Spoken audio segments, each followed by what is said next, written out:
Somos un capítulo estudiantil que empezó hace unos años. Esta foto me parece importante mostrarles y resaltarles porque ese fue uno de sus primeros proyectos que realizamos juntos y creo que nos fue bastante bien esa tarde, a pesar de que hubo también coincide con los disturbios de la universidad, que justamente ahora por la virtualidad ya no pasa. Pero que para nosotros ese momento fue importante porque recibimos no solamente acogida de estudiantes del departamento, sino también de otros departamentos y de otras facultades. Les invitamos si hay estudiantes en el foro, les invitamos a que pues si están interesados en ser parte del capítulo, pues son bienvenidos, solamente tienen que seguirnos en nuestras redes sociales, escribirnos el por qué desean ser parte y de seguro entre todos podremos dar cabida a este tipo de actividades. En la tarde de hoy nos acompaña el profesor Camilo Montes, él es profesor de la Universidad del Norte. Creo que pues todos lo conocen, el profesor lleva bastantes años con este tema de reconstrucciones, uniendo diferentes datos de diferentes lados, por así decirlo, con el fin de dar ese último trabajo bien importante de reconstrucciones panespásticas, lo cual lo escuchamos el año pasado, si no estoy mal, en el departamento, cuando todavía se podía. Bueno, pues el día de hoy damos inicio al ciclo de conferencias con la configuración tectónica de la esquina noroccidental de Sudamérica, porque consideramos que el tener ese big picture al principio y el entender el por qué se da esto y el por qué nuestra geología regional nos da como una forma de tener en cuenta y como presente para lo que viene más adelante, que van a ser charlas que tienen que ver justamente ya con la cuenca en sí. Entonces, adelantándome un poco, tendremos a profesionales como Alejandro Mora en Valle Inferior, como Shahid Kairouz en Valle Superior, y de esa manera cubriendo las diferentes cuencas. No siendo más, profesor Camilo, muchas gracias por aceptar la invitación y la pantalla es suya. No, pues muchas gracias a ustedes por la invitación. Acabo de poner un link para el artículo del que vamos a hablar hoy.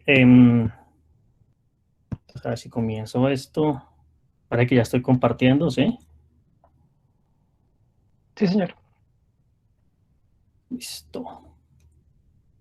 Listo, entonces este es pues el inicio de la presentación. En el chat me parece que puse un enlace para el artículo del que vamos a hablar hoy. El que quiera bajarlo, pues ahí está, si no lo tiene.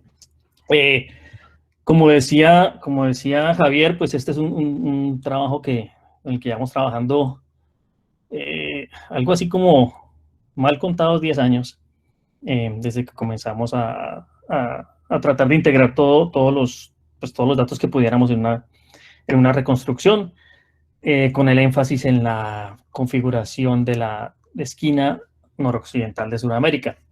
Entonces, pues, algunos de ustedes ya conocen el trabajo. Como mencionaba Javier también, estuvimos en una charla eso fue ya hace más de un año, ¿no? Que se nos fue la luz allá en la Nacho. Sí, Entonces, a ver profe, si hace más o menos un año. aquí esta vez no se nos va la luz y si podemos hacerla Profe, completa. qué pena. El link del artículo, algunas personas no lo ven. ¿Sería usted tan amable de A colocarlo de ver, nuevo? listo, ahora sí ya salió. Debe estar ahí. Listo. Entonces, lo que vamos a hacer es, pues, más o menos ir más o menos paso a paso por los diferentes factores que utilizamos para hacer esta reconstrucción. Y en últimas, pues vamos a hacernos una pregunta basados en esta reconstrucción, pues para la que no tenemos realmente una muy buena respuesta, es cómo y cuándo crecieron los Andes. Digamos que es una pregunta abierta en la que muchos grupos están trabajando hoy en día. Entonces, como les dije, pues este es el enlace, el enlace que acabé de subir es para este artículo, que viene como en dos partes. Una parte es la reconstrucción propiamente dicha, que es el que está en Data in Brief, Ahí está el dataset de G-plates, están los archivos de rotación, están todos los polígonos, los que manejan G-plates. Ahí también tenemos los polígonos dinámicos.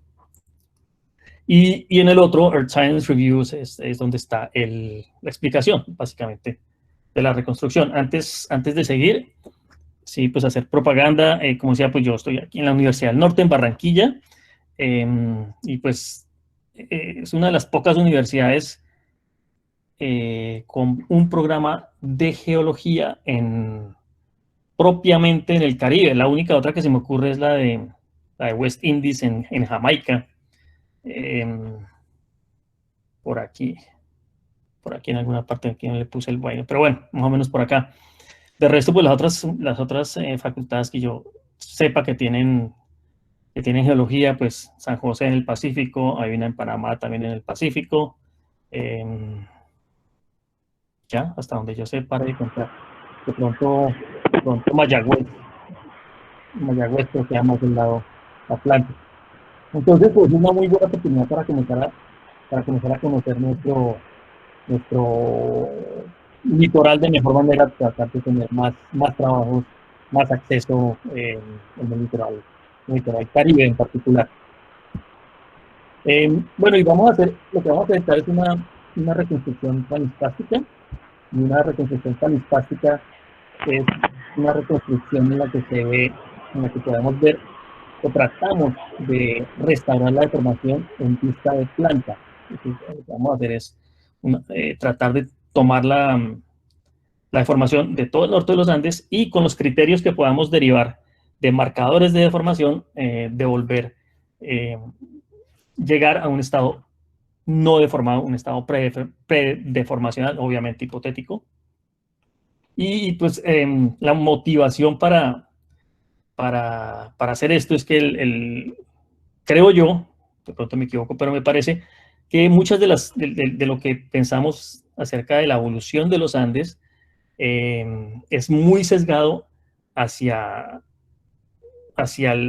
lo que conocemos de los Andes centrales y de los Andes del sur, en Bolivia, Ecuador, Argentina. Entonces, en el norte de los Andes también como que hemos importado un poco esos modelos en esos temas. ¿Cómo hacemos eso? ¿Cómo hacemos esa reconstrucción? Pues vamos a hacer, el trabajo es de integración y al final vamos a darnos cuenta que todavía nos falta integrar muchísimos más datos. Muy diversos, y eso es parte del reto. Entonces aquí hay algunos de los datos que utilizamos, más o menos en ese orden vamos a discutirlos en esta charla. Vamos a hablar de datos de formación, datos de GPS, algunos datos estratigráficos, de manera importante, los datos magnéticos, sobre todo de declinación. Vamos a mirar datos paleontológicos y obviamente datos de procedencia que nos dan alguna información. Y en esta reconstrucción vamos a utilizar varios conceptos claves. Vamos a interpretar, digamos, el marco interpretativo está constituido por dos colisiones consecutivas arco-continente. Hay 3 litósferas diferentes en subducción, y eso pues, yo creo que tenemos que tenerlo claro a la hora de interpretar, por ejemplo, toda esta tomografía que está viniendo en estos últimos años. Tenemos al menos 2 arcos magmáticos, y la respuesta del margen está dictada casi que necesariamente por la presencia de bloques rígidos como Maracaibo y bloques más débiles o más dúctiles que se comportan de otra manera como la cordillera oriental. Entonces, estos son como el marco, las condiciones límites de este modelo.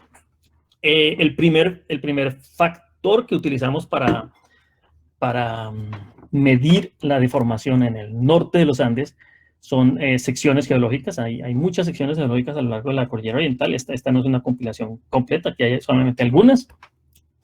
En general, todas fluctúan entre 100 y 150 kilómetros de acortamiento normal a la tendencia estructural. La tendencia estructural es normalmente noreste, de modo pues, que uno tiene que construir su sección perpendicular, y esa construcción de secciones en estos últimos años trabajos de Andrés Moral en el ICP han generado una cantidad muy grande de secciones, algunas con más acortamiento, algunas con menos acortamiento, pero en general, digamos, las que han tenido en cuenta sobre todo espesores corticales o los espesores corticales que, por ejemplo, ha medido Poveda, más o menos coinciden con un acortamiento entre 100 y 150 kilómetros, con una ventaja adicional, es que tienen varios pasos de deformación, entonces de pronto los primeros pasos comienzan más o menos en el Cretácico tardío y tenemos varios estados de deformación durante el Cenozoico, de modo que podemos ir secuencialmente restando esa deformación, por lo menos de este segmento del margen. Entonces el primer factor que usamos en esta reconstrucción, estos son solamente un ejemplo de una falla muy bonita. Aquí tenemos todo esto es el grupo Villeta, y aquí tenemos los cutoffs, los puntos de corte sobre una de estas rampas de cabalgamiento. Y aquí el bloque colgante muy bien definido. Todo esto es aquí en el borde occidental de la cordillera oriental. Este tipo de estructuras han permitido la construcción de muy buenas secciones geológicas en la cordillera oriental. En general, la calidad de información es muy buena. Podemos también, otro de los factores que podemos incluir en esta reconstrucción son los datos de GPS. Afortunadamente fueron publicados hace un par de años. Este set de datos es de Mora Páez en el 2016. Y estos son un poco más antiguos en Venezuela y en Ecuador. En general, digamos que esto es parte de las contribuciones de esta reconstrucción, es que lo que muestran los vectores de GPS con un cratón estable, manteniendo el cratón estable, es que la mayor parte de la deformación ocurre paralela a la margen, mientras que la componente normal, la componente perpendicular al orógeno, es de apenas 4 milímetros por año y la paralela es de 8 milímetros por año.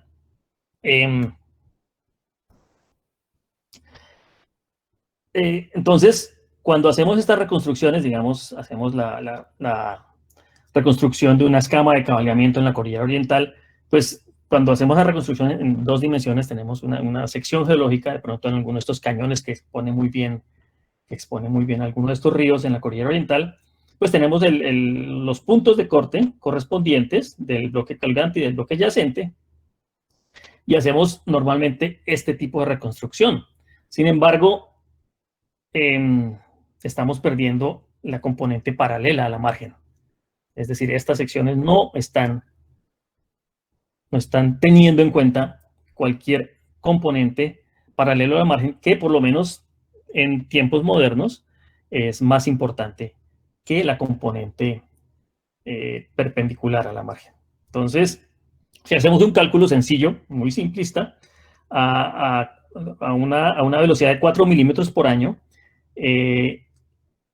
la cantidad de acortamiento entre 100 y 150 kilómetros tomaría algo así como entre 25 y 38 millones de años. Es decir, a 4 milímetros por año para poder explicar el acortamiento en la cordillera oriental, necesitamos comenzar la deformación más o menos en el Eoceno tardío. Entonces mantengamos eso en la cabeza, ese número en la cabeza, entre 25 y 38 millones de años, suponiendo que estas tasas de GPS pues podemos extrapolarlas, que digamos, es arriesgado.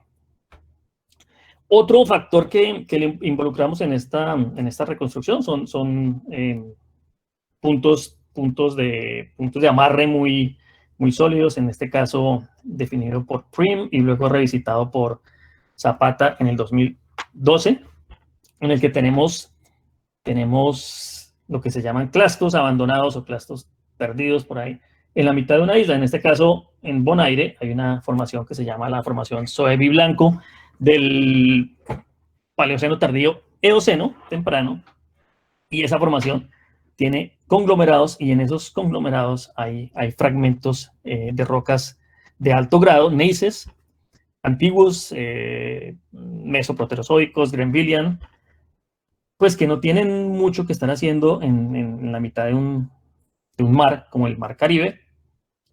Y pues, digamos, la hipótesis que propuso Prim es que este pedacito de corteza estuvo durante el Eoceno muy cerquita de alguna de las serranías de La Guajira, ya sea Macuira, Jarara o Cocinetas, en las que estas rocas de alto grado son muy comunes y realmente no son tan comunes en el resto del margen.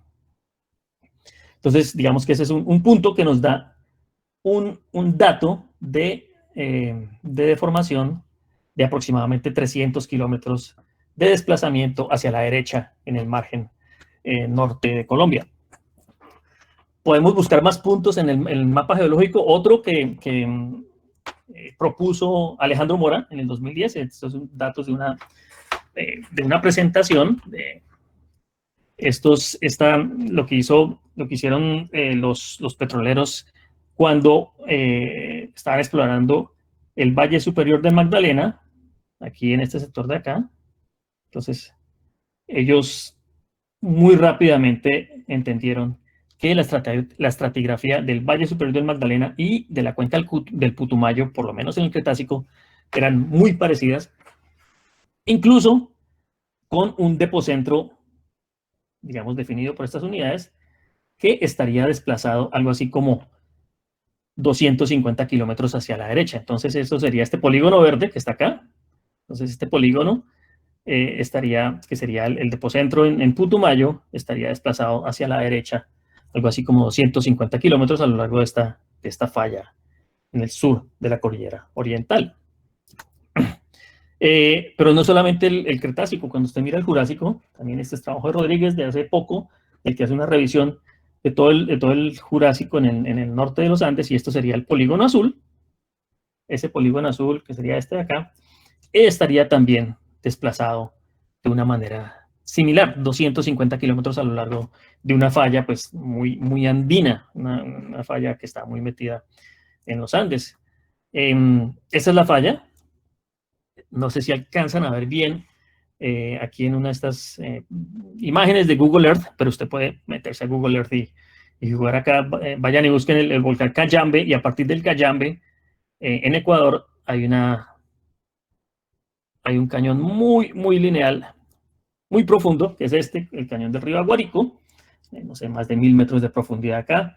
Esta falla va a lo largo de todo el cañón de ese río, eventualmente llega a Sibundoy, salta un poquito a la derecha, hace una depresión, y así sigue por todo el borde de esta cordillera. Trabajos acerca de neotectónica en esta falla, el de Tibaldi y varios otros han visto que, pues, que no es lo que suponemos se puede mantener, y es que esta falla tiene unos desplazamientos, o este sistema de fallas tiene unos desplazamientos, unas tasas de deformación bastante altas, de entre 7 y 11 milímetros por año, digamos, más característicos de un borde de placa que cualquier otra cosa. Entonces, una falla importante.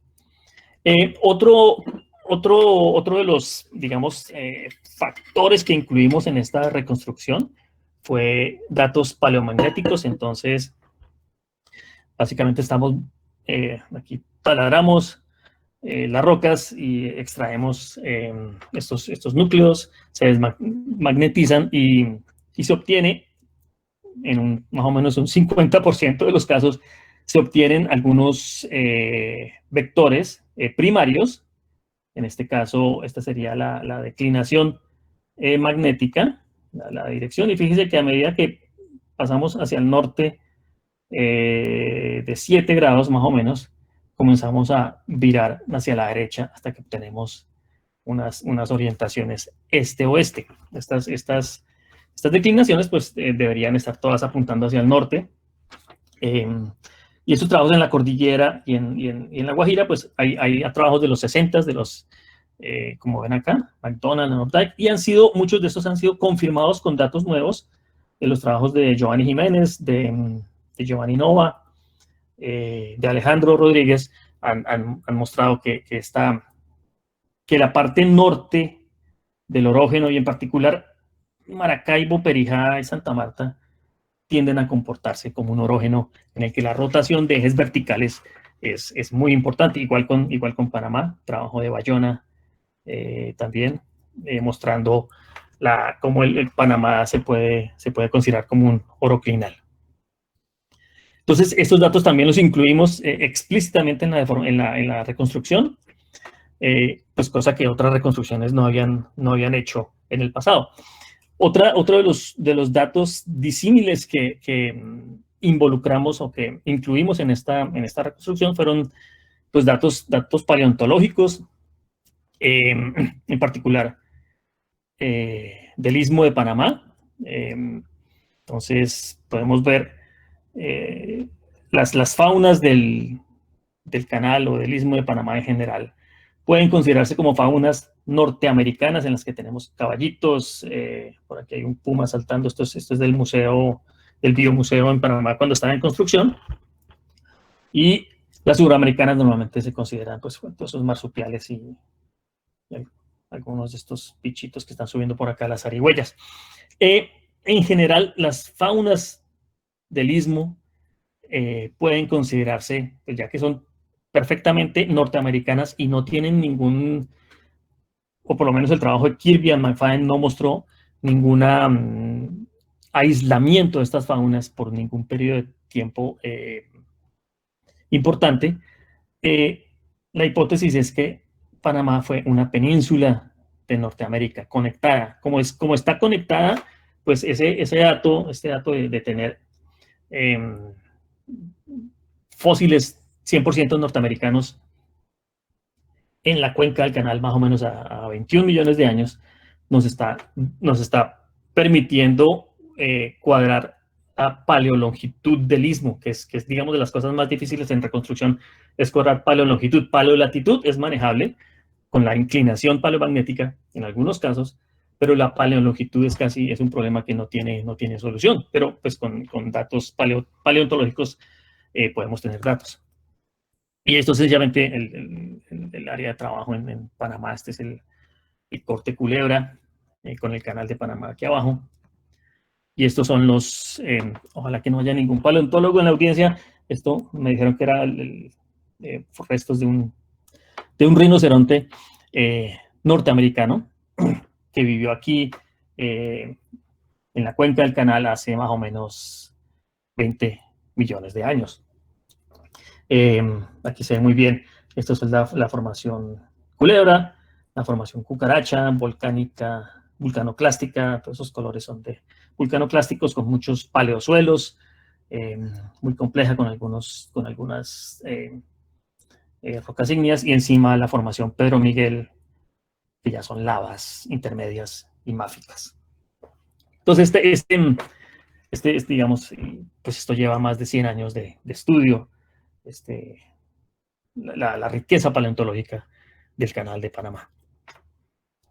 El otro de los factores que utilizamos en la reconstrucción fueron los datos de procedencia, en particular la procedencia del istmo, en el que tenemos unas firmas geocronológicas mutuamente exclusivas entre el norte de los Andes y Panamá, con las firmas panameñas típicamente entre 30 y 40 millones de años, que normalmente son ausentes en el norte de los Andes, de modo que la llegada de esta firma geocronológica panameña a varias cuencas en el norte de los Andes, pues nos estarían indicando el tiempo en el que hubo intercambio de detritos entre el norte de los Andes y Panamá, y el istmo panameño, y eso lo datamos más o menos entre 13 y 15 millones de años.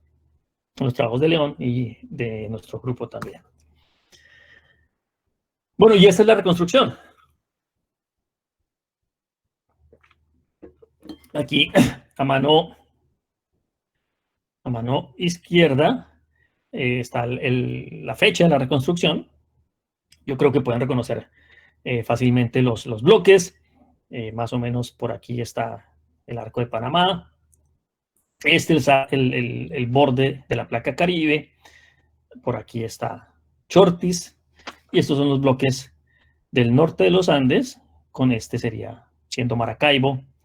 Voy a dejarla que vuelva otra vez para mostrar que esta sería la configuración más o menos a 90 millones de años en el que tenemos un margen, que podría ser un margen pasivo, con Maracaibo rotado más o menos 30 grados, y aquí la llegada de un arco intraoceánico, colisión, deformación en la margen, y luego segmentación de ese arco a medida que el proceso del pasaje de la placa Caribe va progresando. Noten también que en esta reconstrucción permitimos que la placa del Caribe se deforme, que se doble, más o menos como propuso Kevin Burke en el 80 y pico, pues que la placa del Caribe no es una placa normal, entre otras cosas porque es una placa que está deformada, que está distorsionada internamente. Ahí hay mucha distorsión dentro de la placa del Caribe. Entonces, como les decía, pues por ejemplo, las faunas del canal nos sirven para unir, en algún punto, unir el arco panameño a Chortis. También nos sirven para traer al arco panameño a colisionar más o menos a 15 millones de años. La restauración de las secciones geológicas la usamos para estirar los bloques de la cordillera oriental. Y así cada uno de los factores que tenemos en la reconstrucción va jugando dentro de estos bloques.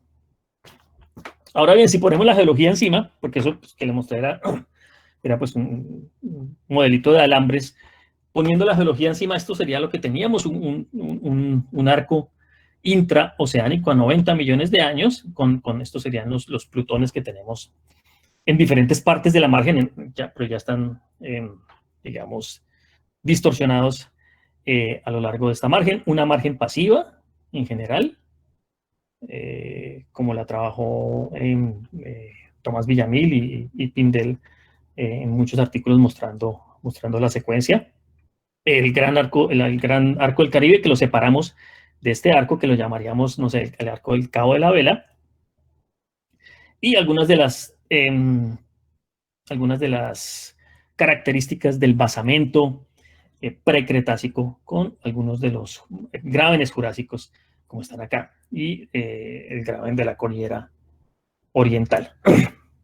Tenemos en la parte sur, nos basamos en el trabajo de Zapata para ubicar el plutonismo más antiguo del batolito antioqueño, y comenzamos a poner en su lugar las unidades sintectónicas. Esta sería una de ellas, al sur, aquí al sur, más o menos en el norte de Ecuador.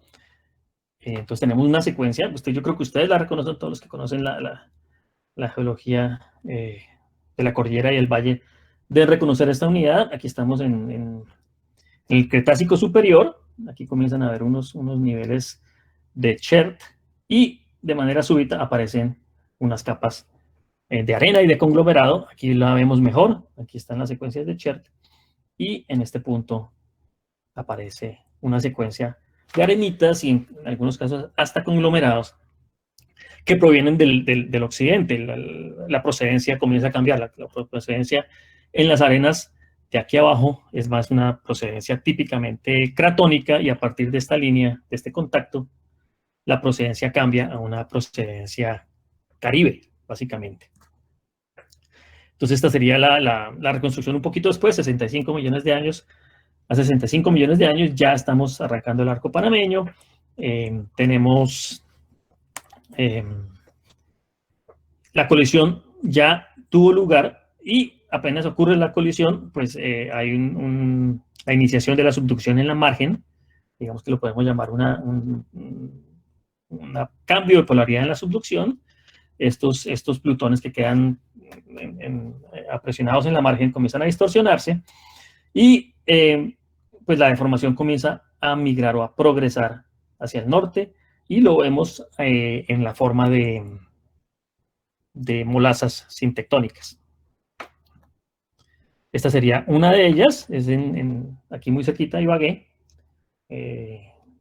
más o menos a 4 grados de latitud norte, en el que tenemos el filo de la tabla bastante famoso, lleno de conglomerados del Maastrichtiano, con una procedencia claramente de la cordillera central, metamórficos, cuarzos metamórficos muy típicos de la cordillera central.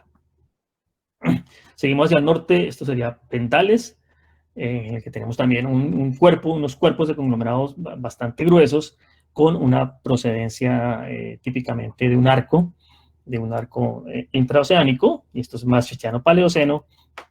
Seguimos hacia el norte, ya aquí en la Baja Guajira, con la cuña del Cerrejón. Entonces serían las arenitas del Cerrejón. Aquí no hay conglomerados, aquí únicamente hay arenitas, sobre todo arcósicas. La procedencia pues es de la Sierra Nevada de Santa Marta, claramente con alguna influencia de Arco Caribe también. Entonces esta cuña como que va migrando de sur a norte. ¿Y cómo migra? Pues migra, como ya lo había mostrado Gómez en el 2005, Pindel en el 2009, una línea sísmica muy bonita mostrando pues que la margen cuando llega este arco a colisionar, no se hunde hacia el occidente, sino que al contrario bascula hacia el oriente. Entonces aquí está muy claro el basculamiento, también lo muestra Gómez en el 2005 y lo muestra Bayona en el 2011, en este caso ya para la Sierra de la Santa Marta, mostrando cómo cuando llegan estos terrenos oceánicos y se accionan, realmente lo que pasa es que la margen se bascula y abre un espacio de acomodación de este estilo en toda la margen. Todo esto ocurriendo al norte, realmente al norte del Patolito Ibagué, de la falla de Ibagué, qué pena, al sur de la falla de Ibagué la situación parece ser un poquito diferente. Típicamente las edades de los detríticos relacionados a este arco que llega son entre 88 y 73. El gran arco del Caribe que les estaba mostrando al principio es un poco más antiguo, de modo que lo hemos separado. A 50 millones de años, si seguimos con esta reconstrucción, esa subducción nueva que arranca, pues genera un magmatismo de corta duración, pero pues que igual es bastante importante en el norte de los Andes y en Panamá. Entonces, estos son los cuerpos que están activos durante el Paleoceno y la primera parte del Eoceno. Cuando llega el Mioceno medio, Mioceno tardío, este arco se apaga. Entonces, por aquí todavía están activos. El arco panameño ya está asomando la cabeza. Hay unidades gruesas como Gatuncillo, Tonosí, y muy gruesas como los siliciclásticos de Triganá. Sí, de manera importante, algunos de estas unidades todavía se pueden ver cortando la foliación metamórfica anterior, que son claramente postcolisionales. Para 38, como les dije, estos arcos se apagan y la margen se enfría. Hay varias hipótesis. Una puede ser que llega de pronto una corteza caribe un poco más gruesa y genera una boyancia en la margen. El hecho sí es que toda la margen se enfría. Hay molazas que se depositan en este momento y un poco después. Algunas conglomeráticas, otras un poco más lodosas. Y el magmatismo que había parado aquí al sur, pues el magmatismo siguió en los Andes del centro, pero aquí había parado, se reinicia más o menos en esta edad. Y esas son algunas de las molazas. Está el grupo Gualanday, con las paredes típicas en el Valle Superior del Magdalena y compuesto de enormes cantidades, enormes espesores de conglomerados. Listo, para 21 millones de años, pues tenemos que este arco que venía del sur ya se ha propagado más o menos hasta el Cauca-Patía y va a seguir después progresando hacia el norte. Ya se está acercando mucho el arco panameño, ya está rompiéndose, está doblándose. el norte de La Guajira, dado que estas fallas de rumbo comienzan a saltar, son dextrales y comienzan a saltar hacia la derecha, pues comienzan a abrir cuencas de pull apart y comienza esa parte norte del orógeno comienza a disgregarse literalmente en cuencas extensionales donde el oligoceno, por ejemplo, de la formación siamana se deposita de manera discordante. También está abriéndose la cuenca del Valle Inferior del Magdalena. Listo. Y pues llegamos ya finalmente a la configuración actual del norte de los Andes. Listo, entonces lo que vemos en general, digamos que esta reconstrucción que trata de integrar muchos de estos factores que hablamos paleontológicos, podemos mirar deformación, GPS, está diciendo que la conformación de las cordilleras y el levantamiento de los Andes, digamos que esa fue la pregunta con la que comenzamos, es dinámico, segmentado, asíncrono y antiguo. O sea, ¿desde cuándo podemos hablar de una cordillera de los Andes? Mínimo desde los 65 millones de años. O incluso antes, incluso de pronto campaniano.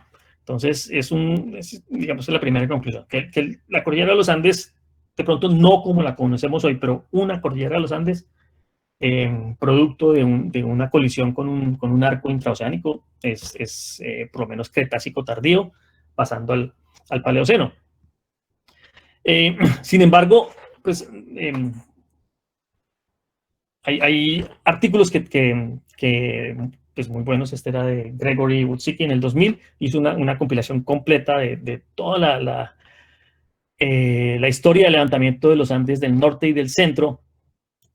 Desafortunadamente para los Andes del norte no había tanta información en ese momento, pero pues estaba el trabajo del grupo de Van der Hamen en el Salto de Tequendama, y pues quedó escrito de esta manera, en el que dice que la cordillera oriental se levantó entre 2 y 5 con estas tasas de levantamiento.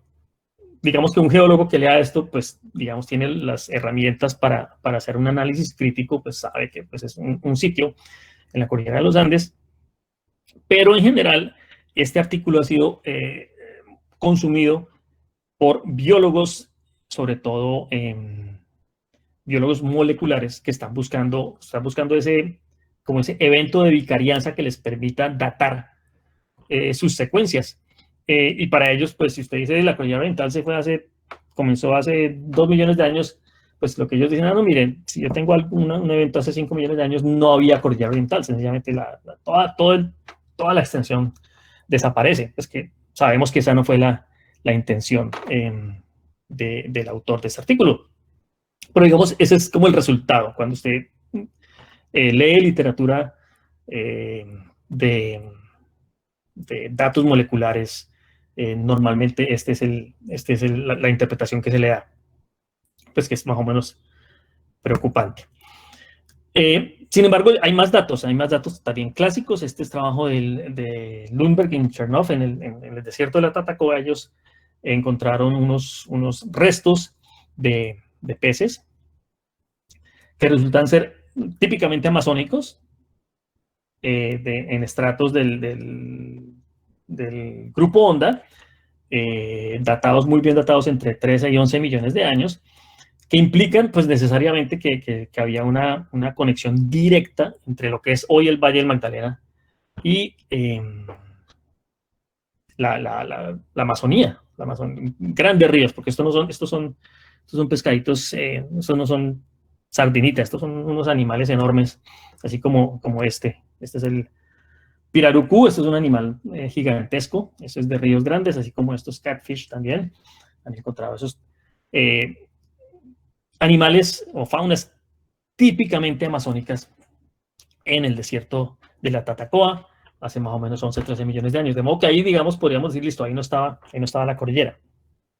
Aquí pongo este dibujito, esta foto de otro pescadito, un poquito más modesto, pero también bastante importante. Este pescadito lo estudió Javier Maldonado, que en paz descanse. A Javier le gustaba jugar en los ríos con pescaditos, y él los clasificaba les hacía, entre otras cosas, análisis moleculares para ver qué tan cercanos, o digamos, si una cordillera se levanta y hay un río, pues eso, digamos, es el ejemplo de bicarianza. Entonces debería haber divergencia entre esos dos grupos y usted podía medirla con análisis moleculares. Y eso fue lo que hizo con uno de sus estudiantes de doctorado. Hizo eso para todo el norte de los Andes y partes de Centroamérica, comparándolo también algunos con el cratón. Y pues todo da muy típico, digamos, en sus filogenias, todo da muy bien. No sé, Maracaibo parecido a Catatumbo, parecido a Ranchería, no sé, San Jorge parecido al Valle Inferior. Entonces todo muy normal. Pero se encuentran unos muy raros. Ese fue el pescadito que les mostré hace un minuto.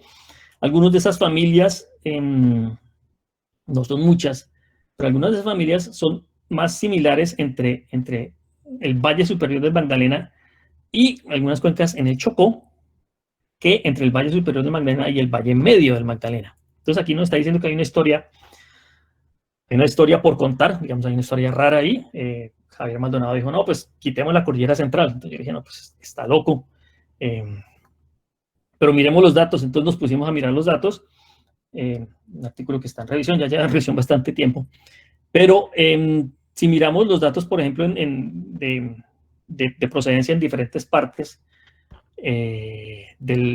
más o menos a 2, 3 grados norte, y algunos a 4, la formación amagada, los datos de Caucapatía de Echeverry, los datos en la Tatacoa, que incluyen los de Anderson, y algunos datos nuevos en Leticia, un pozo que se perforó muy cerca de Leticia.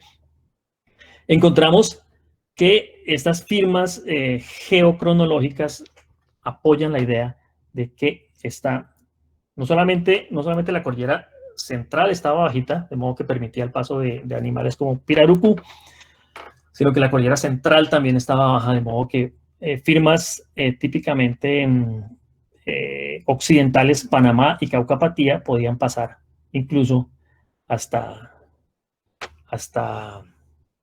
Leticia. Como que había unos drenajes que arrancaban en el occidente y cruzaban la cordillera central y la cordillera oriental para llegar a la cuenca del Amazonas. Y esta sería, digamos, una reconstrucción paleogeográfica mostrando eso. Aquí tenemos la cordillera central, la cordillera occidental. Esta reconstrucción sería más o menos a 13 millones de años. Esta recientemente acrecionada, trayendo todos el arco magmático panameño. Y el arco que les dije que venía de Ecuador, que venía migrando hacia el norte, ya estaba en el Caucapatía en plena actividad.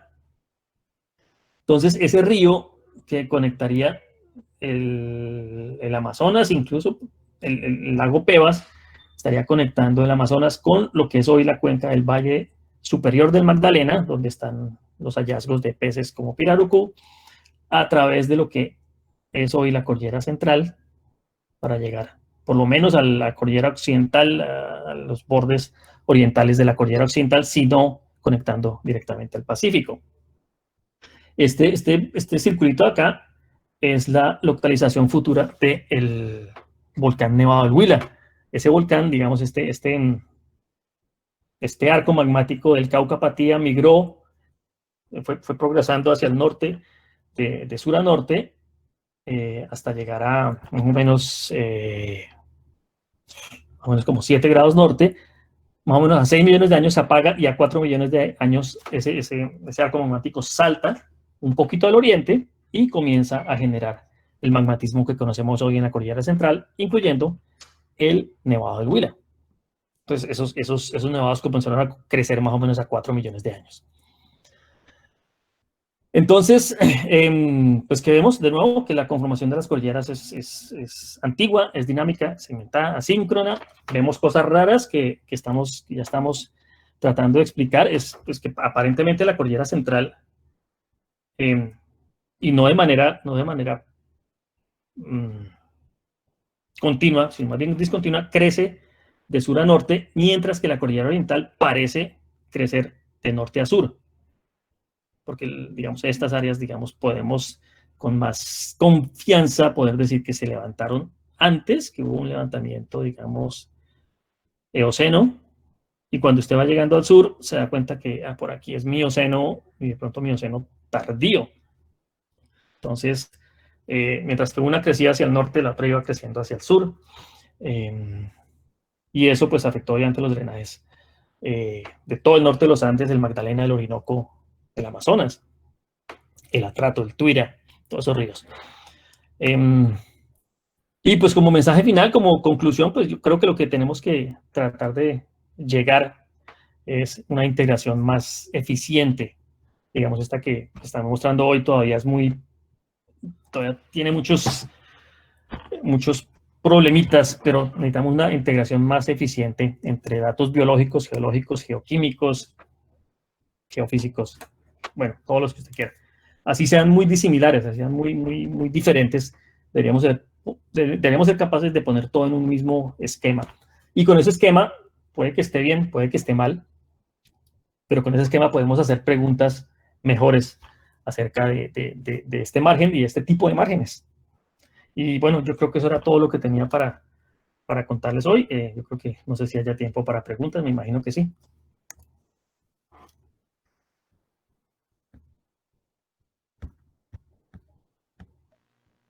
Sí, sí, señor. Yo creo que tendremos unos 10 minutos aproximadamente de preguntas. También recordarles que, antecitos y haciendo una pequeña cuña, que si de pronto entre los asistentes se encuentran geólogos que pues en su experticia, en sus investigaciones, hayan considerado diferentes cuencas del país, pues nos lo hagan saber y pues tienen su espacio en el ciclo de conferencias de este semestre. La primera pregunta que tenemos es de Jairo Cuellar, el cual nos pregunta los sedimentos de la formación Canzona y la formación Cayetano, ¿de dónde provienen? Pues no, muy buena pregunta, ¿no? Yo no creo tener datos acerca de eso. La formación canzona que yo conozco y de pronto no es la que, o sea, la que yo he martillado, es, es muy pelágica. La he martillado por ahí, ¿dónde es eso? Por Sucre. Entonces, no he visto así como paquetes de arena o conglomerados ahí. Entonces, no creo tener una buena respuesta, no, ahí no creo tener una buena respuesta. Ok, la siguiente pregunta es de Sebastián Echeverry, nos pregunta sobre afinidad y comenta, gracias Camilo por la presentación, ¿qué piensas de la cuenca de Urabá localizada en toda la sutura entre el sistema de fallas de Urabá, Uramita y San Sebastián? La pregunta como tal es, en el Paleógeno y Mioceno temprano, ¿esta cuenca tuvo más afinidad pacífica panameña o más afín con Sinú San Jacinto?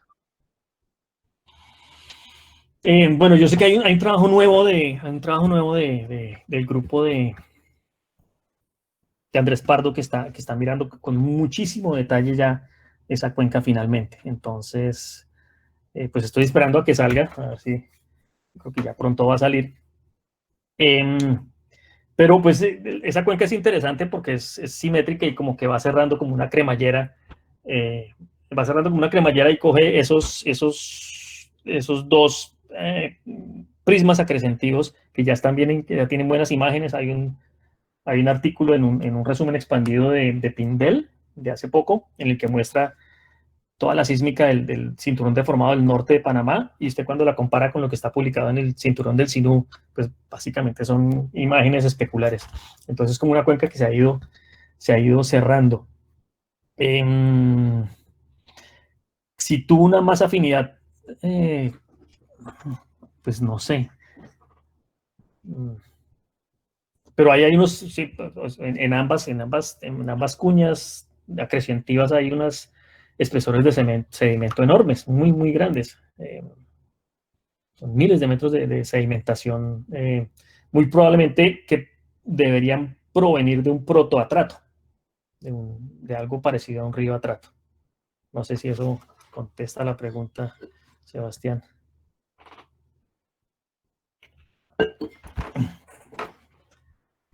Bueno, mientras nos escribe Sebastián, o también invito a que si tienen alguna pregunta puntual, pues y pueden prender su micrófono y hacerla, no hay ningún problema. Pero mientras tanto, la pregunta de Wilson Fernando Casallas habla sobre si el Cretácico en San Jacinto, de acuerdo con su modelo, sería alóctono. Pues no he tenido la suerte de ir a martillarlo. Entiendo que ese Cretácico está en esta reserva natural. Se me olvidó el nombre. Pero bueno, no necesariamente no tiene por qué ser alóctono porque está como en ese prisma acrecentivo que se debió haber formado en un tiempo post-colisional. O sea, después de que llega la colisión de ese arco, de ese primer arco de islas, se reinicia el proceso de subducción del lado occidental y comienza a desarrollarse un prisma de ese lado. Entonces, pues de pronto, si quieren, se podría llamar no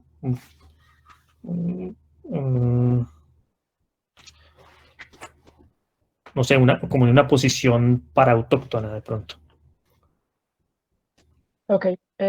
Camilo Mejía, sí, si deseas, por favor, prende tu micrófono y haz la pregunta. Profesor Camilo, ¿cómo está? ¿Cómo Un está? placer haber estado en su charla, muy bacanos todos los datos que nos presentó, muchas gracias. Tengo una pregunta referente a los modelos y al G-Plates pues, que usó, pues yo también he sido una persona que lo he utilizado para mis proyectos. La pregunta se basa en si ustedes en el momento de hacer la paleoreconstrucción tuvieron en cuenta los diferentes modelados que existen hoy en día, como por ejemplo los que han hecho o realizado en la Universidad de Utrecht la profesora Lydian Bochman o el profesor Dietmar Müller de la Universidad de Australia, Sí. porque en los modelados se ve algo como bastante diferente de lo que sucede con el Istmo de Panamá, pero me gustaría también hacer como una integración y muchas gracias.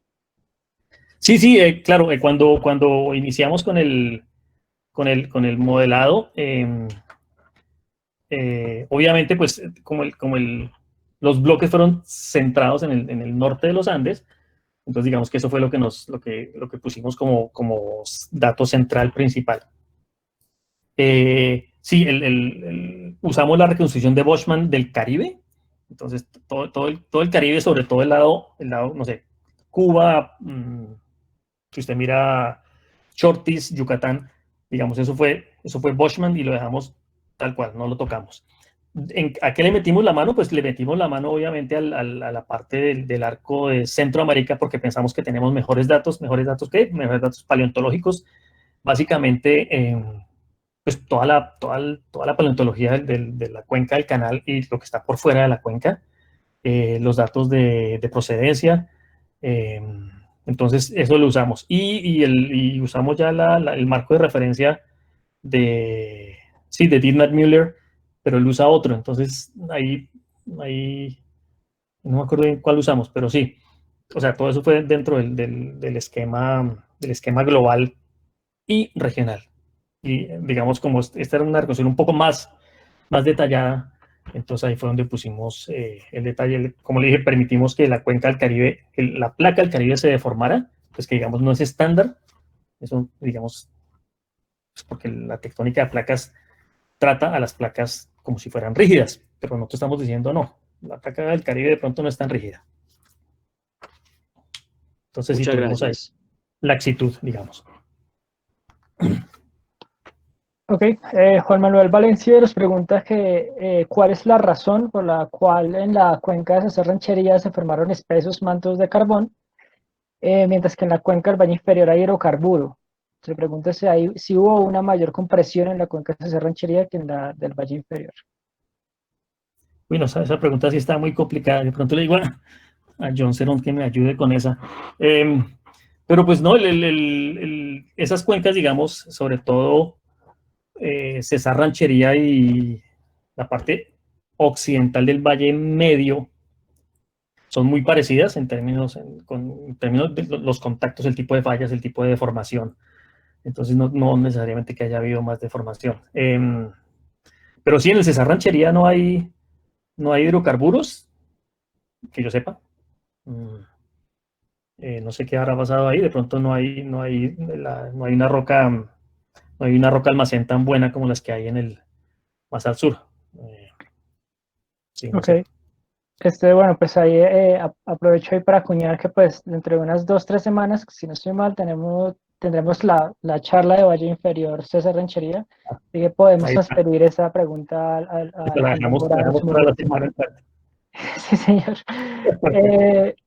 Juan Herrera nos pregunta que desde cuándo existe la falla de Santa Marta.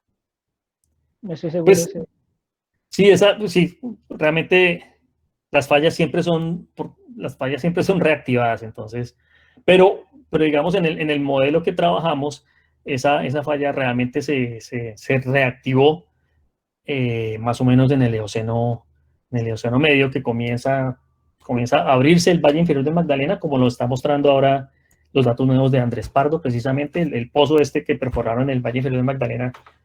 Me parece que sí, me parece que llegó al Eoceno, la parte más antigua. Entonces, digamos que es el momento en que se comienza a abrir esa cuenca, y para abrir esa cuenca, pues esa falla tiene que comenzar a moverse. Entonces, digamos, ese sería como el momento de la reactivación cenozoica de esa falla. Me imagino que tiene una historia cretácica y más antigua. Ok, ya las últimas preguntas. Harold Jiménez nos pregunta sobre la cuenca del Valle Medio del río Cauca. Si de pronto tenga algún comentario acerca. Y sí, me parece que hay muy poquitos trabajos que muestran la estructura. Yo creo que hay que mirar con más cuidado el trabajo de Gross, de Emil Gross en el 26 y de Alfonso en no me acuerdo el nombre, el año. Pero ahí sí hay un par de trabajos que muestran que efectivamente por lo menos el borde occidental de la central, hacia más o menos la latitud ahí de donde está preguntando el Valle Medio del río Cauca, es como un cinturón de cabalgamiento convergencia al occidente.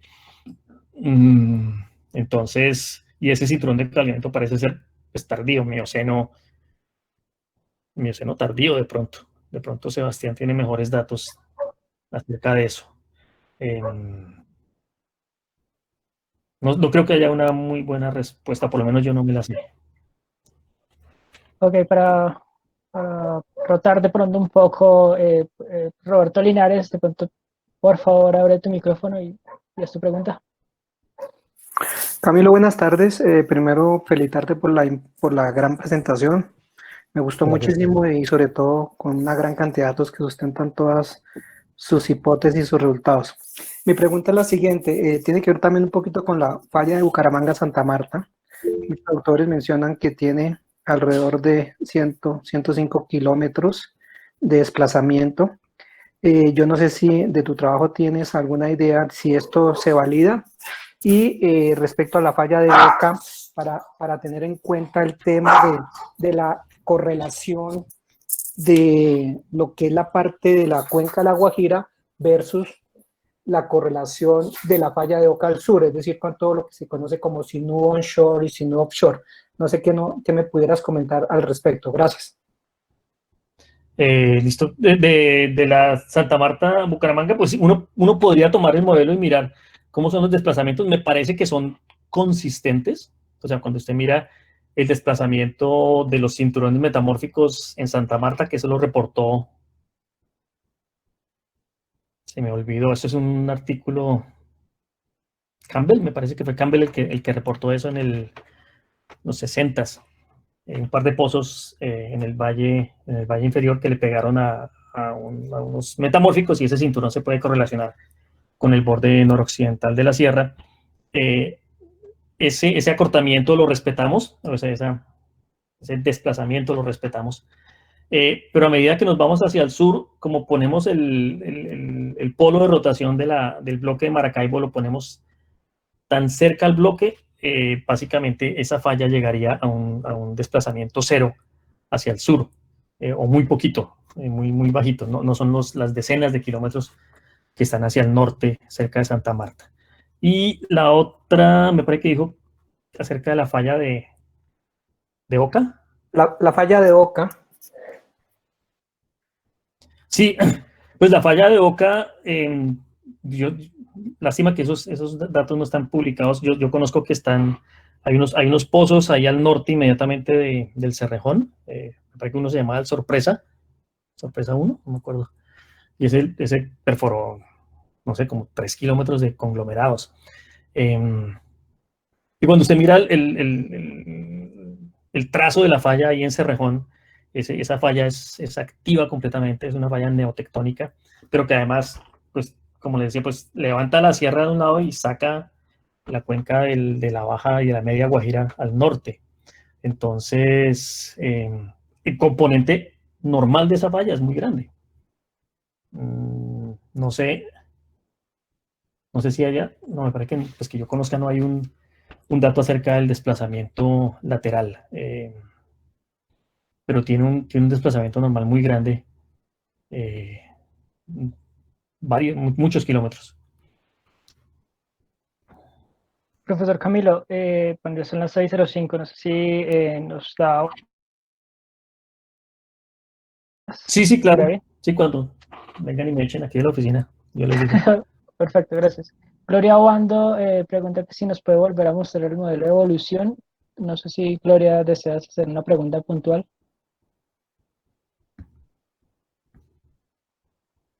Sí, buenas tardes, muchas gracias por la presentación. Y tengo una inquietud, es cómo se explica, digamos, el corte que hay topográfico de las cordilleras central y occidental, que no se continúan al norte. O sea, en esa evolución, ¿cómo se explica eso?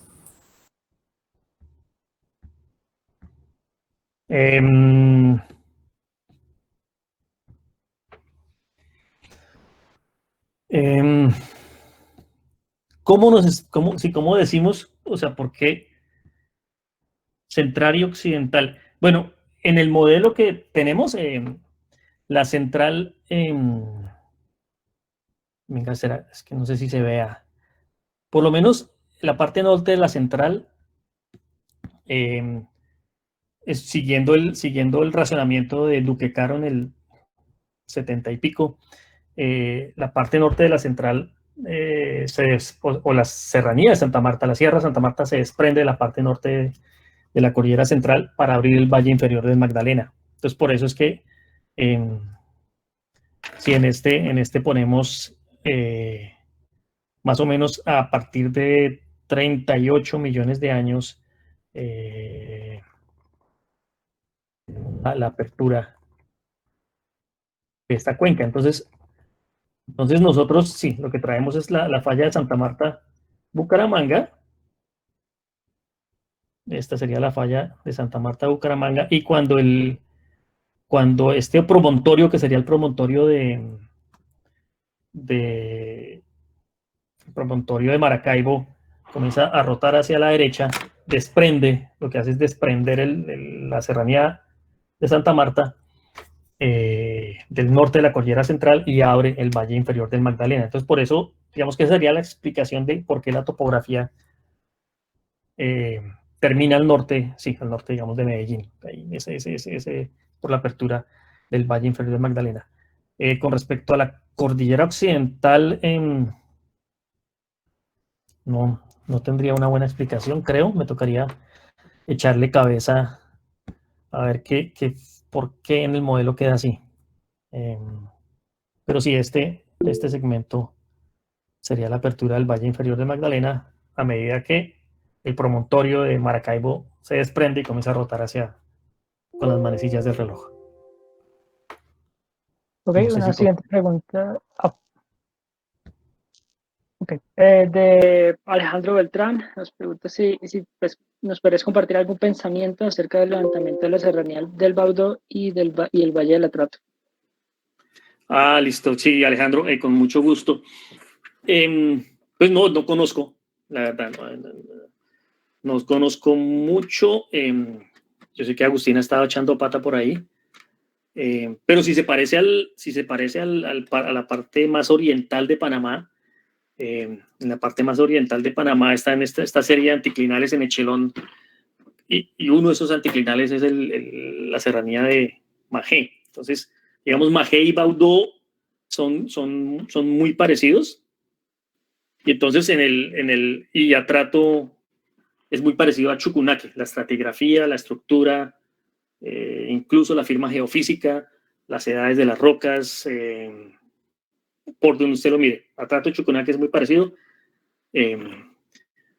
Y Baudó, Majé y las serranías que están en Echelón yendo hacia Colombia también son muy parecidas. Entonces, lo que parece, según eso, si miramos el lado panameño, lo que vemos es que el arco de San Blas, o esa serranía de San Blas, bueno, se bascula cuando la placa del Caribe trata de subducir, y eso es un trabajo que hizo con Geofísica Camacho, del Instituto Geofísico Panameño. Él calculó qué tanto penetra la placa del Caribe, se mete más o menos 70 kilómetros, de modo que a las tasas de convergencia de hoy es más o menos 15 millones de años. Entonces, entre 13 y 15,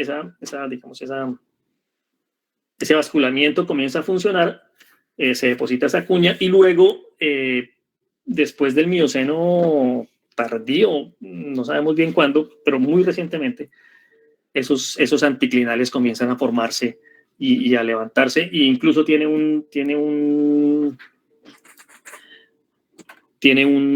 influencia de un arco magmático que está progresando hacia el oriente.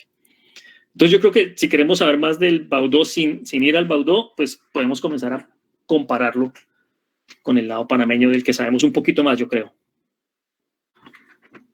Ok, pues ya finalizando, en lo personal me gustaría hacer una pregunta un poco fuera de la exposición, y aprovechando que tenemos estudiantes de primeros semestres y también profesores del departamento, le quería preguntar cuál considera usted que en este momento que pues para las personas de primeros semestres, cuál deberían, y también de últimos, cuál deberían de ser los enfoques en este momento de investigación con el fin de complementar esos datos.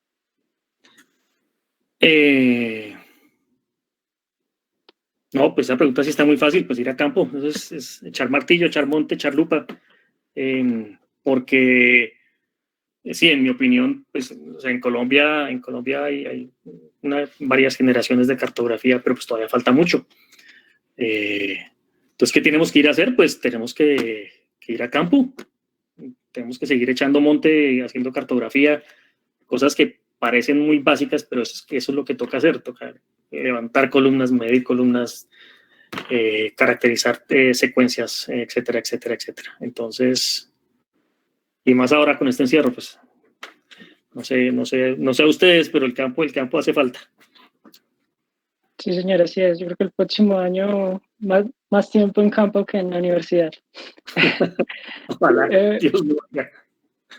Una pregunta del profesor Guillermo Camargo nos habla que cómo considera el borde actual entre la placa Caribe y Suramericana, si considera que hay mayor movimiento de subducción o movimiento transcurrente.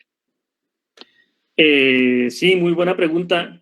Cuando usted mira la sísmica esta que está saliendo por todas partes, pues claramente el Caribe está metiéndose ahí debajo con unos ángulos más o menos planos. Cuando usted mira la geofísica también, usted comienza a ver un slab debajo incluso de Perijá, los datos del servicio, hay una cantidad de datos. Entonces, sí, eso, obviamente, ahí hay una placa oceánica, o por lo menos una placa más fría ahí debajo. Pero cuando usted hace la reconstrucción, cuando usted mira la reconstrucción, pues el movimiento es casi que puramente lateral en los últimos, no sé, 30 millones de años. Entonces yo no sé si llamar eso subducción o no. Pues, digamos, geométricamente, como un snapshot, sí, pero es muy oblicuo. Entonces sí, ese es otro problema para mirar.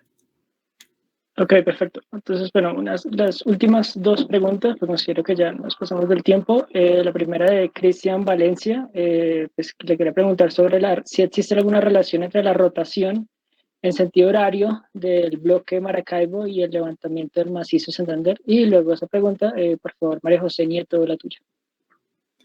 Yo sí creo, sí. Pero sí, el macizo de Santander es de otros sitios en los que no me parece que haya muchos datos, pero digamos que ese macizo de Santander en esta reconstrucción es casi que un elemento pasivo que está ahí en un fallamiento de rumbo, y no está haciendo mayor cosa. Cuando usted mira los datos de Ayala, en 2008, sí parece que el macizo tiene una historia de levantamiento larga, Eoceno, Oligoceno.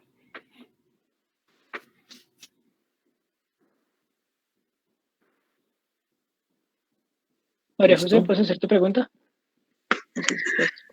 Hola Camilo, ¿qué tal? Hola María José. Camilo, es que, bueno, yo voy a hacer menos mal, me dejaron de últimas porque mi pregunta realmente no es de geología, pero sí es una pregunta que hemos querido hacer bastantes personas que no somos geólogas, bueno, yo soy geóloga de formación, pero pues también trabajo bastante lo que es los estudios sociales de la ciencia. Entonces, cuando salió su trabajo, como que muchos nos preguntábamos, y a los que nos encanta el boncha además, como, bueno, pero cómo fue esto recibido un poco por la crítica, pero ahorita más que preguntarle eso, yo quisiera como más bien preguntarle, ¿usted qué ve que influyó realmente para que usted y todo su grupo pudieran llegar a concretar un trabajo de este estilo y cómo ubica usted también lo que es la geología en Colombia hoy en día después de que ustedes hayan publicado este trabajo? Sus preguntas siempre son difíciles, no sé. Pues yo pienso que la geología colombiana o digamos, la Academia de Geología Colombiana, ese grupo, yo creo que está llegando a ese punto crítico en el que es autosostenible, que ya no son como esfuerzos por aquí puntuales que van saliendo, sino que ya hay como ya hay un grupo, no es un individuo o no es un par de grupitos que están haciendo contribuciones muy importantes, pues que han venido haciendo por muchos años, sino que ya hay muchos más grupos en todas las universidades. No sé cuántos departamentos de geología hay hoy, pero hay un montón. El grupo de estudiantes es enorme. Y digamos, ese punto crítico, yo creo que ya llegamos ahí, pues porque la presencia de profesionales colombianos en publicaciones en inglés de primer nivel, pues eso ya es una cosa común, eso ya no es una cosa rara, eso ya es de todos los días que están saliendo artículos por todas partes, gente graduándose de doctorados, gente que está haciendo cosas nuevas, que está innovando en términos no solamente regionales, sino ya metodológicos. Entonces las preguntas ya no son parroquiales, sino que las preguntas ya son globales o ya son conceptuales. Entonces, me parece que estamos en este punto, estamos en un momento muy interesante en el que, digamos, la geología ya tiene ese punto, la geología colombiana tiene ese punto de quiebre, esa masa de gente pensando. Pero me parece que es grave que se nos olvide que el campo o que el trabajo de campo es todavía esencial. En muchas partes toman digamos que ese punto crítico de que está pasado de moda hacer mapas, o que está pasado de moda mirar la geología regional, pues porque otros países ya no lo hacen. Pues los países que ya no lo hacen es porque ya no lo necesitan. Pues no sé, Suiza, me imagino que eso ya tiene cartografiado los Alpes al derecho y al revés a escalas de 1/5000. Pues Colombia todavía no. Entonces, obviamente, si usted se va al ETH a proponer un programa de cartografía de los Alpes, pues le dicen, pues se mueren de la risa. Pero es que aquí en los Andes, aquí todavía falta mucho de eso, a pesar que ya tengamos esa masa crítica. Entonces, que no nos confundamos porque ya tenemos esa masa crítica de profesionales contribuyendo de manera global, que no perdamos la vista de las piedras que tenemos aquí al lado, porque no las conocemos bien todavía. Eso sí, yo pienso que no podemos perder de vista eso, que nos toca echar monte. Todavía nos falta mucho monte por echar. Bueno, buenísimo, mil gracias. Bueno. Profesor, muchas gracias por sus respuestas. Creo que no nos podemos despedir sin esta última de Daniel Bello, que siempre ha estado tan pendiente de nuestras actividades del capítulo. Daniel. Y nos comenta, bueno, cuando uno observa una línea sísmica de la Guajira, se observa que existe una serie de epocentros, premiocenos inferior, que pareciera ser cuencas de Pula Park. A partir de este momento pareciera que la cobertura sedimentaria pareciera estar más controlada por un sistema que opera de manera más compresiva que transcurrente. ¿Eso es cómo se evidencia en el modelo que ustedes plantean? Sí. Sí, la sísmica de La Guajira tiene una cantidad de sorpresas. Pues estamos, gracias Daniel por la pregunta, estamos mirando eso. Y yo sí, lo que creo que tenemos que hacer es ahora tratar de coordinar o de interpretar los hallazgos de toda esa volúmenes de información tan grande que está produciendo la industria petrolera con lo que sabemos del onshore. Pues de La Guajira ya tenemos unos mapas muy buenos, de la Sierra Nevada también, del cinturón de San Jacinto, sino entonces tenemos que hacer esa compilación de datos y de interpretaciones. Pero sí, o sea, no puedo entrar en mucho detalle acerca de su pregunta, pues porque no lo hemos mirado todavía con suficiente cuidado, pero pues para allá vamos, no se preocupe. Listo, profesor, eso sería todo. Muchas gracias. Una última solicitud esta vez ya para los asistentes, para los que puedan y quieran, por favor, prendan sus cámaras con el fin de tener registro de la charla que tuvimos esta tarde. A verle las caras. ¿Y cuándo es la siguiente charla? ¿Ya tienen fecha? Sí, señor, dentro de una semana. Y bueno, hemos tenido una acogida y tal vez vamos a tener lunes, viernes. Al principio pensamos solamente los lunes, ahora creo que vamos a hacer lunes, viernes. Listo. Así que invitados todos desde ya y claro, nuevamente si existen personas, geólogas que quieran contribuir, pues son bienvenidos. Listo. Bueno, muchas gracias por la invitación y muchas gracias a todos. Saludos. Gracias, Camilo. Mil gracias. Daniel, suerte. Bacano, chévere. Gracias.